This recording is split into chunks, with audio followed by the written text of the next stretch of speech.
Welcome back everyone. So this is the continuation session of our simple present tense.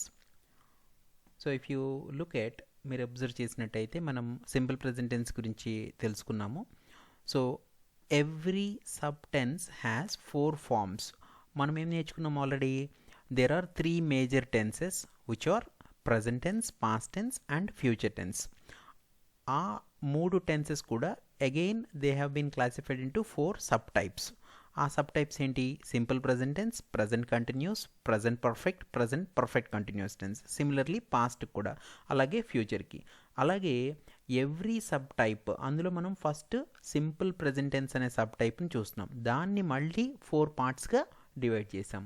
So ఆ 4 parts ఏంటి అని అంటే affirmative sentence. Affirmative sentence అంటే normal వాక్యం అనమాట, సాధారణమైన వాక్యం. నెగటివ్. సో నెగిటివ్ అంటే ఏంటి? మనం కాదు, లేదు అనేదాన్ని ఉపయోగించి వాడేదాన్ని నెగిటివ్ సెంటెన్స్ అంటాం, అంటే వ్యతిరేకంగా చెప్పడం అనమాట. అలాగే ఇంట్రాగేటివ్. ఇంట్రాగేటివ్ సెంటెన్స్ అంటే ఏంటంటే క్వశ్చన్గా ఏదైనా ప్రశ్నించటము. అలాగే నెగిటివ్ ఇంట్రాగేటివ్. నెగిటివ్ ఇంట్రాగేటివ్ అంటే కాదు, లేదు అనేది యాడ్ చేస్తూ ప్రశ్నను అడగడం, అంటే అవుతుందా, కాదా, లేదా అనే విధంగా మీనింగ్ వస్తుందన్నమాట.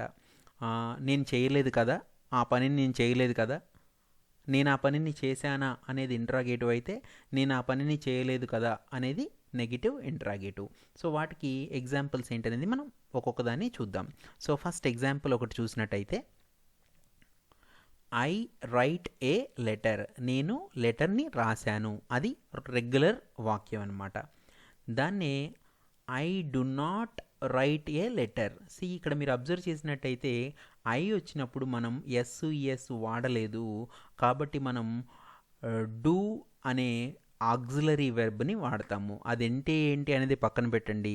సో ఏదైనా ఒక నార్మల్ సెంటెన్స్ ఉన్నప్పుడు మీకు డూ అనే వాక్యాన్ని బయటికి తీసుకొచ్చి దాని ముందు నాట్ యాడ్ చేశారు అని అంటే అది నెగిటివ్ అయిపోతుంది. I do not write a letter.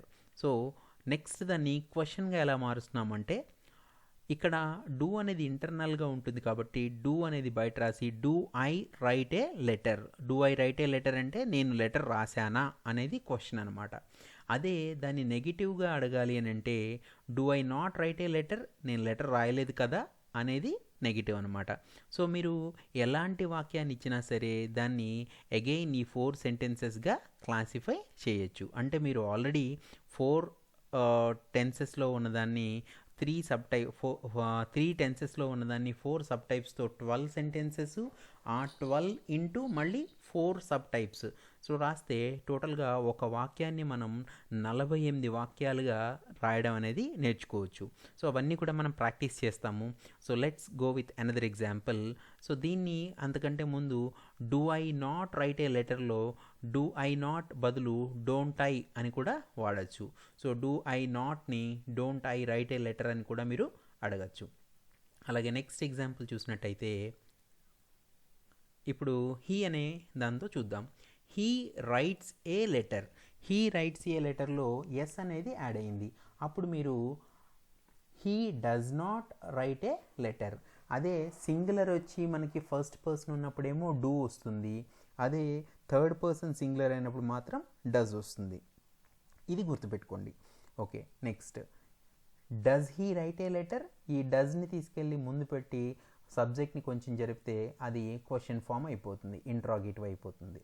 అలాగే next one does he not write a letter. Does he not write a letter అని రాస్తే దీన్నే డజంట్ హీ అని కూడా అనొచ్చు. డస్ హీ నాట్ని డజంట్ హీ అని కూడా రాయొచ్చు. డూ ఐ నాట్ అన్నదాన్ని డోంట్ ఐ ఎలా అయితే చేసామో డస్ హీ నాట్ని డజంట్ హీ అని కూడా మనం యూజ్ చేయొచ్చు. సో ఇలా మీరు ఒక వాక్యాన్ని మళ్ళీ 4 సబ్ సెంటెన్సెస్ కింద డిఫైన్ చేయొచ్చు.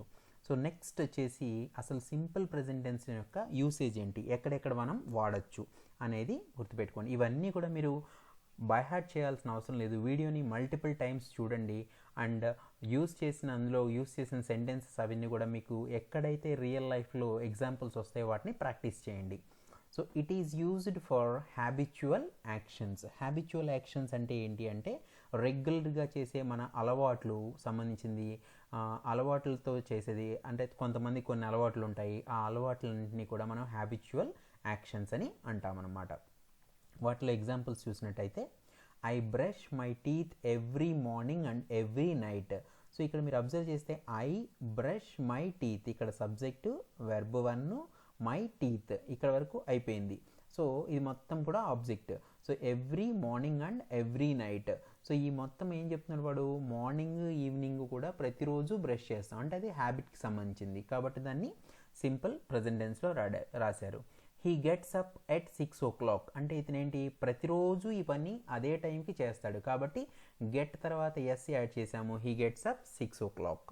అలాగే she goes to college at 9 AM. So this is also regular activity. అలాగే I go to bed at 9 PM. So everyday night 9 PMకి నిద్రపోతుంది. సో దీన్ని కూడా ఐ గో టు బెడ్ అంటే నేను నిద్రపోతాను. సో ఇలా రెగ్యులర్గా జరిగే హ్యాబిచువల్ యాక్షన్స్ అన్నిటినీ కూడా మనం సింపుల్ ప్రజెంట్ టెన్స్లో చేయొచ్చు.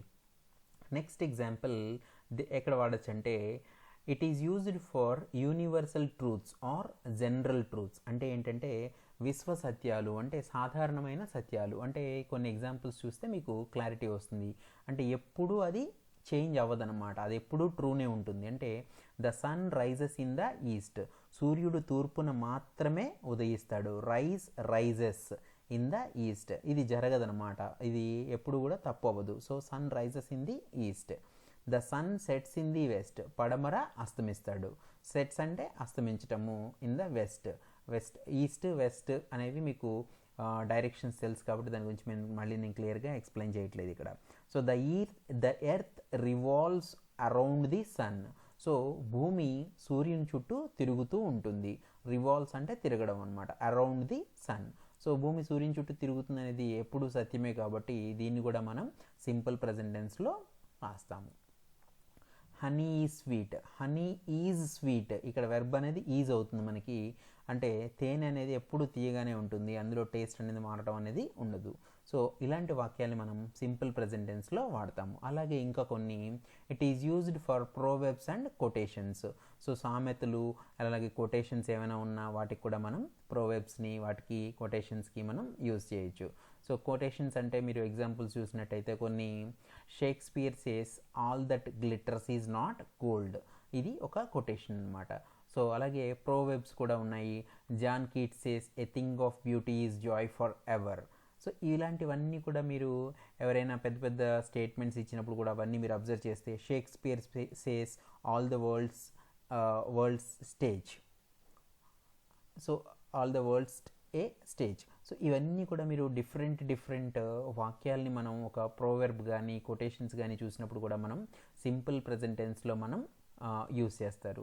అలాగే నెక్స్ట్ వచ్చేసి it is used for repeated actions. So ఈ కొటేషన్స్ ప్రోవెబ్స్ గురించి నేను ఎక్కువగా మీకు ఎందుకు ఎక్స్ప్లెయిన్ చేయట్లేదంటే ఇక్కడ యూస్ చేసిన టర్మ్స్ గ్రామరు సంబంధించిన దాని గురించి ఏమీ మాట్లాడట్లేదు. Just read the statement and we just understand. Proverbs quotations వచ్చినప్పుడు మాత్రం వీటిని సింపుల్ ప్రెజెంట్ టెన్స్లో రాస్తారనేది గుర్తుపెట్టుకోండి. కొన్ని క్లాసెస్ తర్వాత మీకు వీటి మీనింగ్స్తో సహా దీన్ని ఎక్స్ప్లెయిన్ చేస్తాను. So it is used for repeated actions.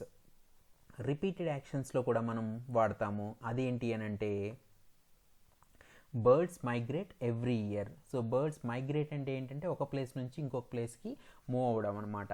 So వలస అని అంటాం తెలుగులో అయితే. సో ప్రతి సంవత్సరం కూడా పక్షులు మైగ్రేట్ అవుతూ ఉంటాయి, అది ఎప్పుడు జరిగేది, రిపీటెడ్గా జరుగుతుంది కాబట్టి మనం సింపుల్ ప్రెజెంట్ టెన్స్లో వాడాము. అలాగే క్రిస్టియన్స్ అటెండ్ చర్చ్